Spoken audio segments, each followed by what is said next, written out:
Good morning, boys and girls. Today, I thought since we couldn't be at school together, that I would share one of my very favorite authors with you, Jan Brett. Jan Brett makes wonderful books that are full of great illustrations, which is why I like her books. And so I thought I would share with you today Town Mouse, Country Mouse. So go ahead and sit back and enjoy while I read you Town Mouse, Country Mouse by Jan Brett.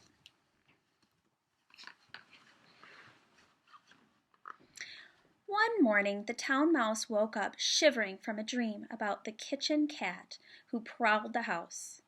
"I need a vacation," he said to his wife. "Let me take you to see the countryside where I was born. Life is quiet and peaceful there. The sun shines brightly every day, and the air is so clear that you can see the stars at night. And nothing will prepare you for the taste of wild blackberries. Let's go right away," she said. So the town mouse and his wife packed a picnic and set for the country.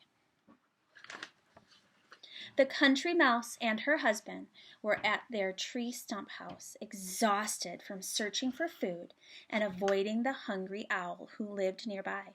"Sometimes I wish we lived in a townhouse where all the food you can eat is right there in the pantry. They say that the smell of cheese makes your whiskers tingle. Mine are tingling already," her husband exclaimed.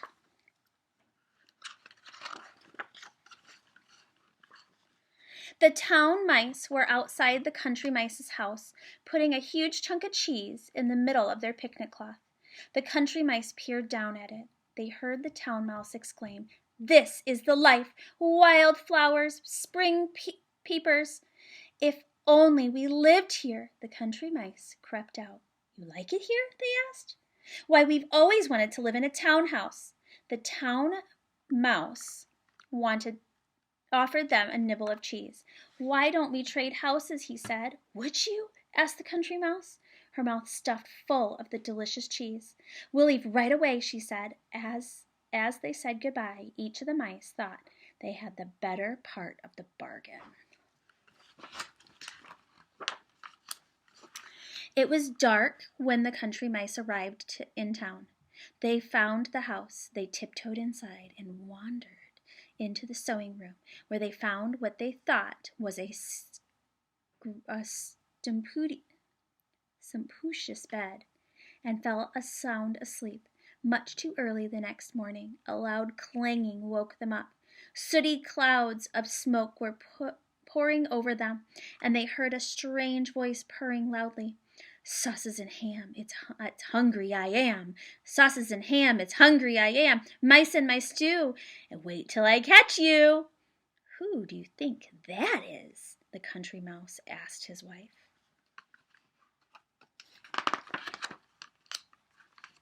The town mouse and his wife were up with the birds, ready to gather wild blackberries in the grassy meadow for breakfast. They could smell them. They just couldn't find them.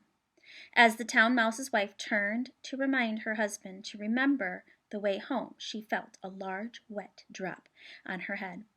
"Now what was that?" she asked. "Is the bathtub leaking?" "No, we're in the country now," he said. "Those are raindrops." Just then, lightning lit up the sky and rain poured down as the two drenched mice ran wildly for their tree stump home. The country mice were looking forward to their first splendid meal in the pantry. "I'm sure there's ham in the ice chest and rolls in the bread box, but the best smell of all is coming from up there." The country mouse told her husband, "It must be a fine old cheese. I'll climb on your shoulders and get it."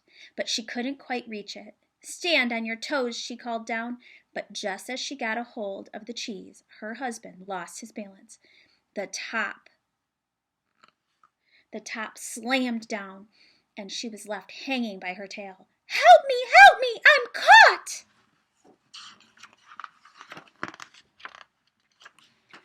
Back in the country, the town mouse had put on dry clothes. He was especially proud of his bright new jacket. So colorful and eye-catching, he said to his wife. Let's stroll in the forest. We'll come back loaded with acorns and hickory nuts. But their walk was soon interrupted. The town mouse's colorful coat was so eye-catching that it caught the eye of a curious blackbird, and if his wife hadn't told him, or hadn't held him by his foot, he would have been carried off.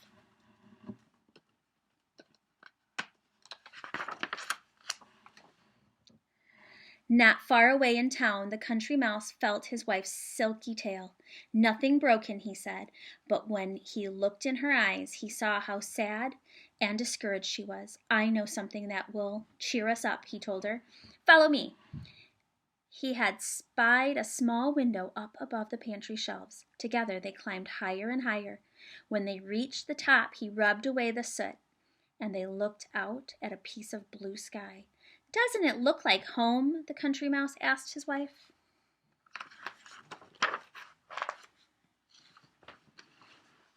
The town mice stood quietly together after their awful blackbird scare. I thought I had lost you forever, the town mouse whispered to her husband.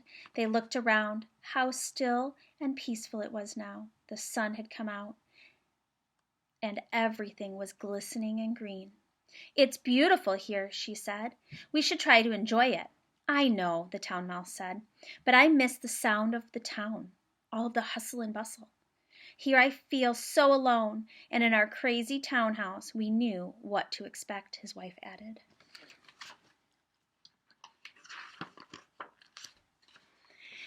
The country mice knew to stay at home in a thunderstorm, and they knew what to expect from the hungry owl. But they soon found out that there were different dangers here when they discovered a tasty morsel of blue cheese sitting on a pine board. This time you take the cheese. I'm still shaking from being caught in the cheese box, the country mouse said. So her husband crept toward the cheese, whiskers trembling.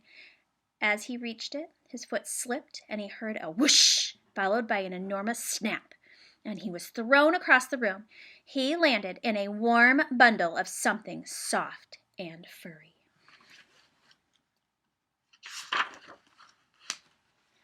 The country mouse was shaking from his close call. I can barely stand. He winced at his wife, pulled him up, and patted down his crumpled whiskers. It was then that she noticed the bundle on which her husband had landed was tipping and turning. It was alive. Two green eyes snapped open. Run, she cried, getting a good look at it. It's an owl with teeth.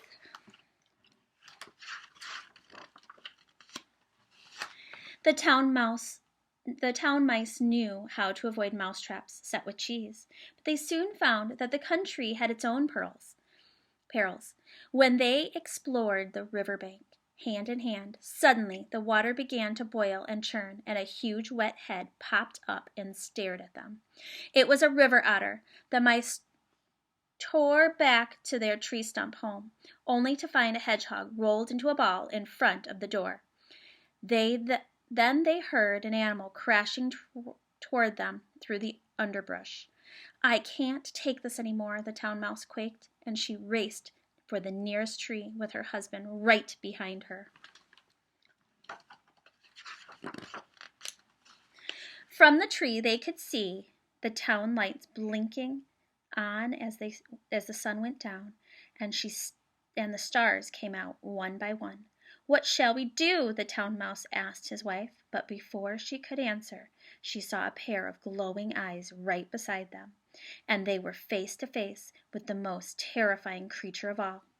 A cat with wings, shrieked the town mouse.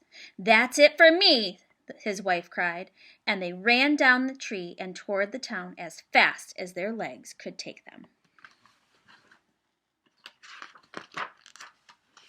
As the town mice headed frantically along the road, the country mice were fleeing in terror toward the country.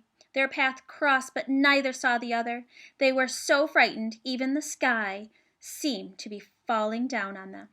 The country mice didn't stop running until they could see their tree stump in the distance. The town mice kept on running until they reached their townhouse. The musty smell of the old wood and the smoke from the kitchen all seemed wonderful. Even the street sounds outside sounded cheerful and friendly. "There's no place like home," sighed the town mouse, and he and his wife settled into a warm old slipper. There's no place like home. Atop their cozy tree stump house, the country mouse and her husband looked up at a full moon shimmering down on them. They sighed happily. "We missed you," they said together. Back on the road, the cat and the owl had knocked each other out when they collided head-on. The cat, slowly waking up, touched his bruised head gingerly. He looked up to see the owl brushing himself off. It was then that he had an idea. "Owl, how would you like to trade places with me?